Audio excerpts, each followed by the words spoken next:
Hi, I'm Hugh. I'm here with my friend Ben. Hi, my name's Ben. I'm 28 and I'm from Belfast, Northern Ireland. I am an online coach and personal trainer. I met him in Spain for the TV show, and he's really inspiring me a lot because I thought I was quite a strong person, but when I see him, like, I need a long way to go. He's an amazing person, and inside out, like, beautiful. Look at him. Thank you.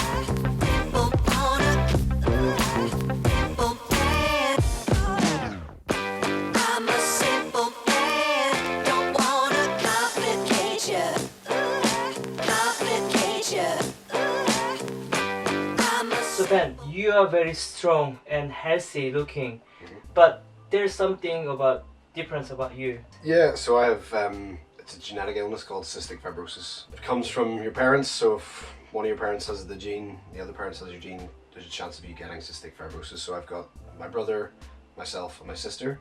My brother's a carrier, I got the full gene, and my sister's a carrier. It's an illness which affects pretty much every major organ in the body. It slows down the production of everything by affecting the mucus within the body. So someone who's normal without cystic fibrosis, the mucus in their body would be very viscous and it would move like water, whereas mine would be more like PVA glue, wallpaper paste. So it makes everything much harder. When I just hear that you explaining, I don't know how difficult it is. It's a question I get asked, like, how does it feel to have it? But the answer is I don't know what it's like to not have it. Oh, that's right. So I've got nothing to relate it to. You know, I can't say like, oh well, I didn't have CF for a year, you know, because I've always had it. So I can't say what it's like to not have it. But generally, people who has that one, they are not healthy, and no, can they have like a normal life? Well, yeah. I mean, I'm having an extraordinary life. I would never say my life's normal. I've been very lucky in that sense. You know, meeting people like yourself, you know, getting to do all these things that not many people get to do, regardless of cystic fibrosis. So, but most people with cystic fibrosis have a pretty hard life. They've got a pretty raw end of the deal, yeah. I didn't know about this one, but I just looked it up, and then my wife actually told me, actually this is really bad one, because when I check in Korean website, there isn't really much information, because in Asia it doesn't really have much. It's very rare. It's typically a Caucasian thing. It's a Caucasian gene type. And you say like you can't meet them in person, right? No. Two people with cystic fibrosis should not meet. It's the cross-infection risk. So if I had a bug that they don't have, and I even just cough around them, they get that bug.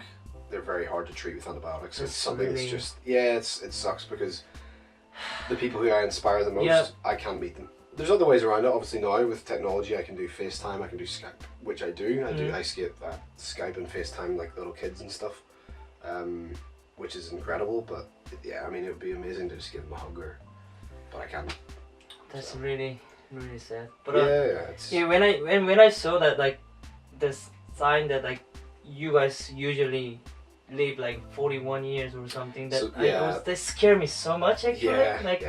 What? The life expectancy is it changes from, you know, from different continents and countries. I think now the life expectancy in the UK is 47. 47. Still not great, but you know, the average person's life expectancy is 70, but no one really thinks about that. It's just because we've been given such a low number that people focus on a lot, whereas, you know, I'm hoping people like myself are the reason that goes up. Yeah. And I should be the reason that goes up, you know, and there's much more people who are following my footsteps, not following what I do, because I've always said that, don't try to copy what I do, but just take aspects of what I do and then try it for yourself, and if it works, brilliant. But hopefully I can inspire people to be more active, more fit, and, you know, be aware of their health so that we can get that life, you know, expectancy up. It's something that is in the back of my mind frequently, and I try to keep it in the back of my mind. I don't let it get to the forefront, because if it does, it can make my day pretty damn miserable. But so the life expectancy is so low because so many people die from CF from constant lung infections. So, and then basically that means that they need a lung transplant, and there's not many people who are organ donors. So if you're watching this and you're not an organ donor, please become an organ donor, because you don't get to keep, like, there's no point in keeping all your organs when you die. You can't use them, so you could be saving someone else's life. You become an actual hero if you Wow. donate your organs. You inspire so many people, and not even someone who has CF. You inspire people who's just, general people who doesn't have. Because like someone like me, when I say it, like, wow, that's amazing. Like even though you have something in your body, but you're fit, you're better than like other people. That's really amazing. And what do you feel like when people say like, thank you so much, I inspire so much? It's always so weird because I don't feel like I deserve it, because I'm just doing what I have to do. To me, I always say like it's like complimenting someone when they brush their teeth in the morning. It's just something you do. You really shouldn't have a choice. Whether you get up, you brush your teeth. It'd be like, oh, didn't you brush your teeth today? You know what I mean? Like, so I'm just doing what I deem as 100% necessary. So I train, I look after myself, I eat well, I sleep well. It's pretty much what everyone else does. So I'm not doing anything extraordinary, but the situation I'm aware that is extraordinary. It's slightly different. So obviously it feels incredible to the idea that by me just doing what I'm supposed to do is helping someone else. Yep. It's one thing you do more is like you sharing your stories and your experience with other people.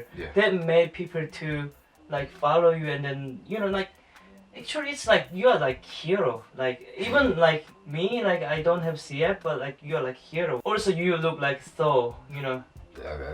I mean, so many people saw you are Chris Hemsworth. And when I saw you, wow, oh my god, is it? Yeah. That I am often mistaken for Chris Hemsworth, which is, it's not the worst compliment in the world. It's not the worst mistake. Not at all. Not at all. He's a good-looking man. The term hero is something that means a lot to me because I grew up loving superheroes. So when people say like he's a hero, I'm just like, that's awesome. That's so cool. So I appreciate that one a lot.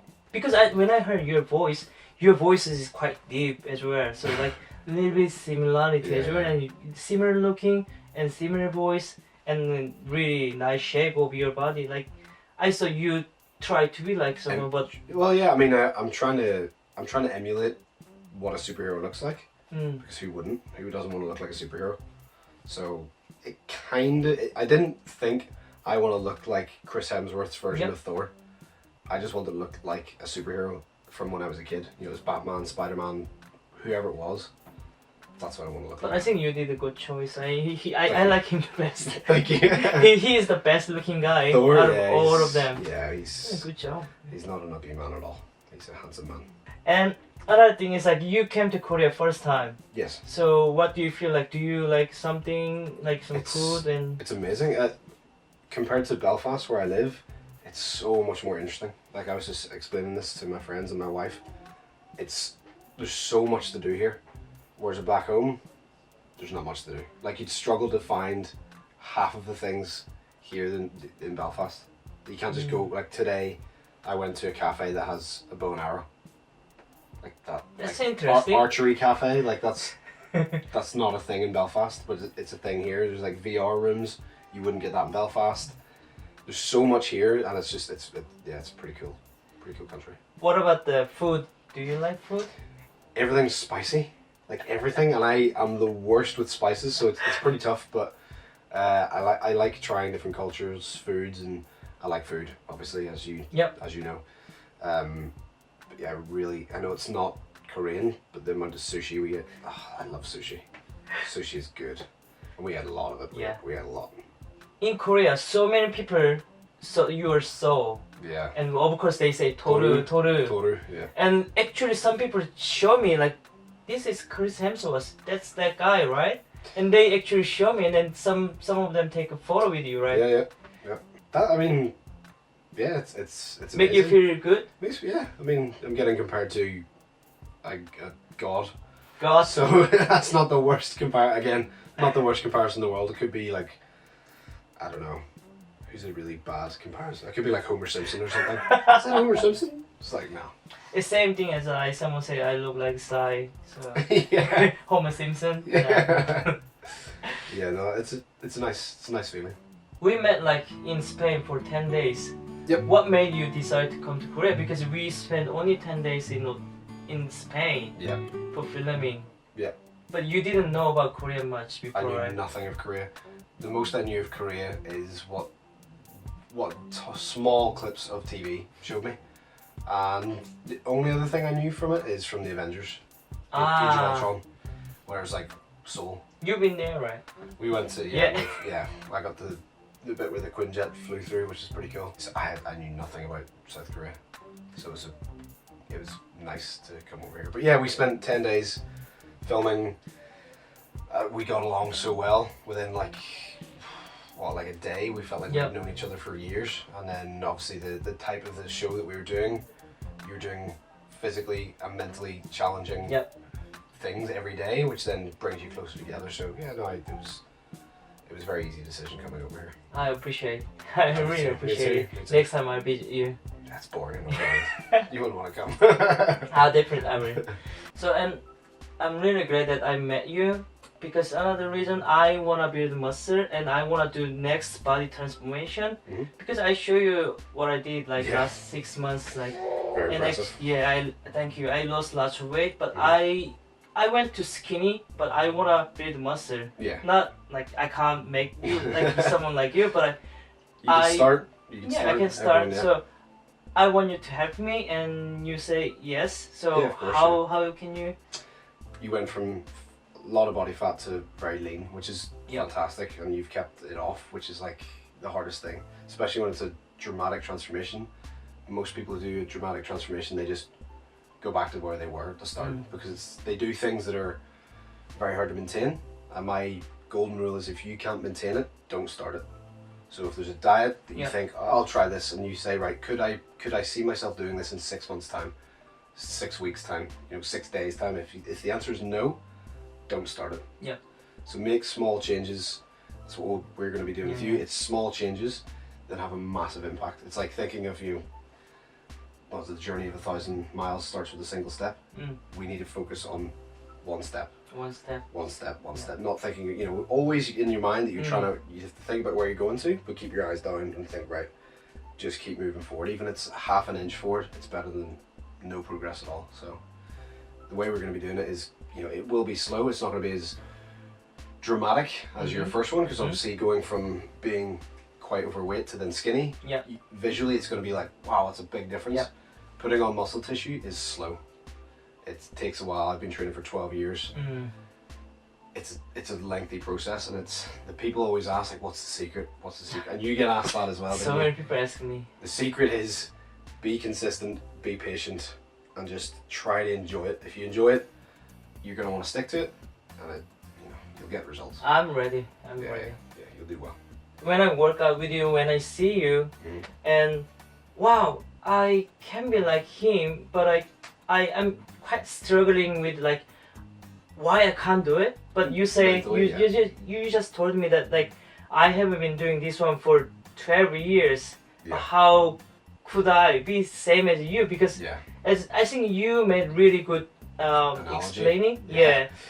So the analogy, a lot of people beat themselves up with why they don't look like someone else. They compare themselves, which is natural, it's human behavior. But the analogy I used was, it would be like if we read a book and I was 12 chapters into that book and you were 1 chapter into the book, you will not know as much about that book as I do. You won't know what happened in chapter 7 because you haven't got there yet. So that's a really poor analogy, but that's kind of what I broke it down to, is that you cannot compare yourself to someone because they're in a totally different position than you. And everybody at some stage, no matter how advanced they are, we're at the same stage as you.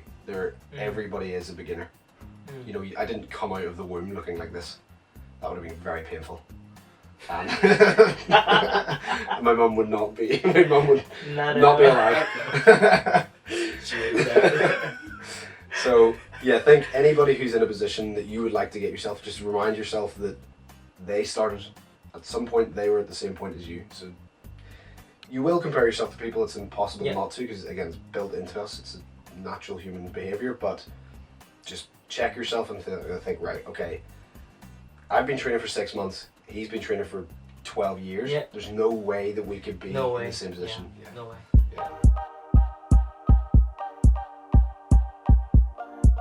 So anyone who's watching this who may have cystic fibrosis, my advice is, something I say a lot, is give it all the time it needs and then nothing more. So if that's taking your treatments, it's taking your tablets, it's resting, it's whatever it is that you need to do to keep yourself healthy, do it, and then put it in a box, and then do whatever you want with the rest of your lives. Don't let your cystic fibrosis dominate your life. Give it the time it needs, and then nothing more. So, Ben, you also have a YouTube channel, right? Yes. So it's about fitness. Yeah, it's about my life, which obviously includes fitness. So there's a lot more fitness stuff on it at the moment, but I want to kind of change it slightly, kind of show who I am a bit more. Most of my content is on my Instagram at the moment, but I want to kind of get it across to my YouTube as well. So, but yeah, there's a lot of fitness stuff on my YouTube. So your channel will be linked in description box and then link somewhere here so they can find you. Yep. And if you wanna lose weight or if you wanna change your lifestyle, go find out. And he is doing amazing stuff, and he's also doing focus. Just follow him and then listen it. It will help you a lot. Thank you for being here, Ben. Thank you very much for having me. So you can follow our journey together in Hugh's next transformation on this channel. I'll be posting stuff about it on my channel as well. Make sure you stay tuned. Okay. We're just gonna end this really just like it's the bro fest. You can have like a really cool special effect there, right? That's right. Great.